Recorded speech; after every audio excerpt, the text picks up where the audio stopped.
जय श्री कृष्णा दोस्तों, किशोरी क्रिएशन से मैं सपना शर्मा आप सभी का हार्दिक स्वागत करती हूँ आपके अपने चैनल पर। दोस्तों, आज के वीडियो में मैं आपके लिए बछवारस की दूसरी कथा लेकर के आई हूँ। बछवारस का व्रत भादो मास की कृष्ण पक्ष की बछवारस को किया जाता है। इस दिन महिलाएं गाय बछड़े की पूजा करती हैं।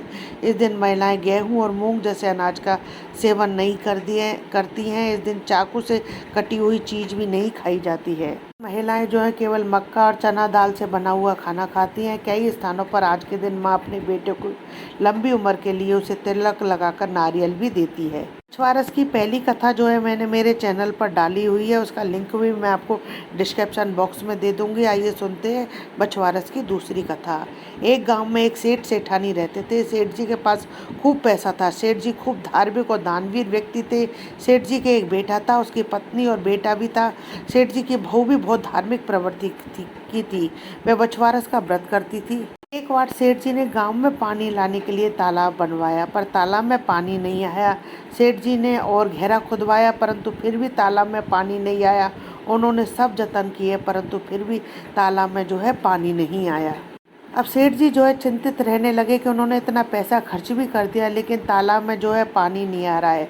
तब सेठ जी ने यज्ञ हवन किए ताकि तालाब में पानी आ जाए, पर तालाब में पानी फिर भी नहीं आया। तब सेठ जी ने काशी और उज्जैन नगरी के पंडितों से पूछवाया, तो पंडितों ने पंचांग देखकर बताया कि यदि सेठ जी अपने पोते का भोग दे तो तालाब में पानी आ सकता है। सेठ जी चिंतित रहने लगे कि कैसे अपनी बहू से कहें कि उन्हें अपने पति पोते का भोग देना है। सेठ जी इसी चिंता में घुलने लगे, क्योंकि तालाब बनाने के बाद भी उसमें पानी नहीं आया था और गांव की जनता को पानी के कारण बहुत परेशानियों का सामना करना पड़ता रहा था। जनता की पानी की तकलीफ दूर नहीं हो रही थी। बीच में राखी का त्योहार आ गया। सेठ जी की बहू राखी मनाने के लिए पियर चली गई, तो सेठ जी ने मौका देखा। सेठ जी ने पोते को घर पर ही रोक लिया। बहू के पीछे से उन्होंने तालाब पर पूजन हवन रखा, और पूजन के बाद में जब सब लोग तालाब से निकले, सेठ जी ने पोते को नीचे ही छोड़ दिया और भविष्यवाणी सच हो गई और तालाब में पानी फूटने लगा।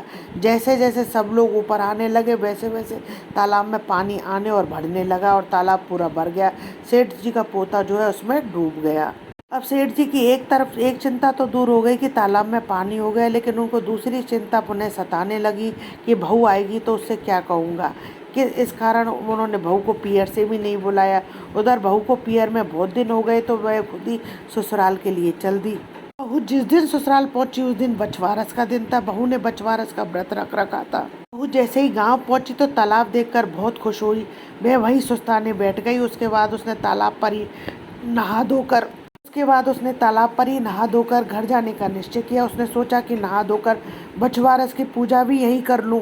वापस घर जाऊंगी, घर से वापस मेरे को आना पड़ेगा, तो पूजा करके ही यहाँ से चली जाती हूँ। बहू वही तालाब पर नहाई, तालाब की पूजा कर नारियल चढ़ाया, विधि विधान से बछवारस की पूजा की, कथा की।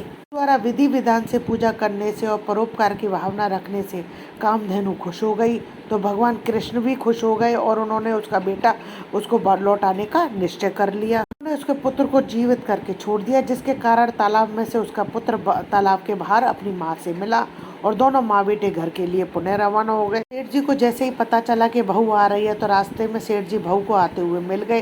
तो सेठ जी ने बहू के साथ पोते को देखकर सेठ जी एकदम आश्चर्यचकित रह गए और सेठ जी जो है बहू के पैर छूने लगे। तो बहू सेठ जी से बोली कि पिताजी, आप ये उल्टी गंगा क्यों बहा रहे हो? आपके पैर छूंगी कि आप मेरे पैर छेंगे? तब सेठ जी बोले कि बेटी, मैंने तेरे बेटे का भोग दे दिया था तेरे से बिना पूछे तालाब में पानी लाने के लिए, पर तेरे व्रत के प्रताप से और तेरी पूजा से, तेरी ममता से आज मेरा पोता जो है वापस घर आ गया है। इसलिए मैं तेरे पाँव छू रहा हूँ कि मैं तो तुझ जैसी बहू पा करके धन्य हो गया हूँ। तब से बछवारस के दिन माएँ अपने बेटों को तिलक लगाकर उसे नारियल देती है और उसकी वो लंबी उम्र की कामना करती हैं। हे भगवान, जैसे उस सेठ जी की बहू पर टूटे वैसे ही सब पर टूटना। कथा अधूरी हो तो पूरी करना, पूरी हो तो मान करना। यदि आपको मेरा ये वीडियो अच्छा लगा हो तो प्लीज़ मेरे वीडियो को ज़्यादा से ज़्यादा लाइक और शेयर कीजिए। यदि आप मेरे चैनल पर नए हैं, चैनल को सब्सक्राइब करना ना भूलें। पास ही में बेल आइकन को दबाएँ, जिससे मेरे आने वाले हर नए वीडियो का नोटिफिकेशन आपको मिल जाए। जय श्री कृष्णा।